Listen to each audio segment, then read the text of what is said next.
2012. gadā, kad es tikko noliku tiesības, mana pirmā mašīna bija Žiguls. Un bija tieši tāds, kāds ir šobrīd mums fonā. Vāc 2101. Pats lielākais gandarījums ir tas, ka tu brauc ar to auto pa ielu un tev pīpina un blakus rāda čavu un ar rīkšķiem rāda, un kad ir super. Un tas ir pats lielākais gandarījums tavā darbā un tajā visā. Mani sauc Pēters Zudovs un šī ir Retro garāža.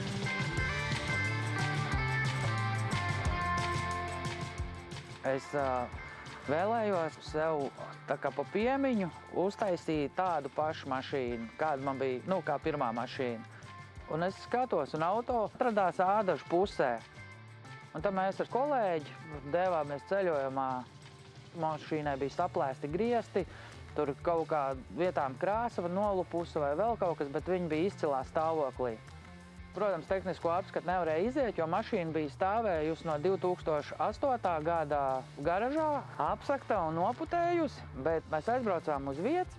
Tehniskajā apskatē man bija 2 divnieki brīnumainā kārtā un bija par nenoregulētu lampu un bremzes, kad vienā pusē neņēma. Vienīgais pa ceļam, man liekas, man numurs atteicās un uz viens krūvu palika, bet tas būtu mazākais. Retro garāžas nosaukums radās tajā brīdī, kad es iebraucu savas mājas garažā šo mašīnu, un tajā laikā bija tā, kad visiem maniem paziņām un draugiem visi savus garažus sauc kaut kādos vārdos, un tā es skatījos uz mašīnu un izdomāju, nē, man ir retro mašīna, un būs man retro garāža. Un tā sākās mans ceļš, tad es pa ziemu, pa vakariem, pēc pamanddarba visu laiku nācu garažā, un pa lēniem solīšiem sāku viņu būvēt. Tad nokrāsoju vienu sānu, tad nokrāsoju jumtu, tad nokrāsoju otru sānu.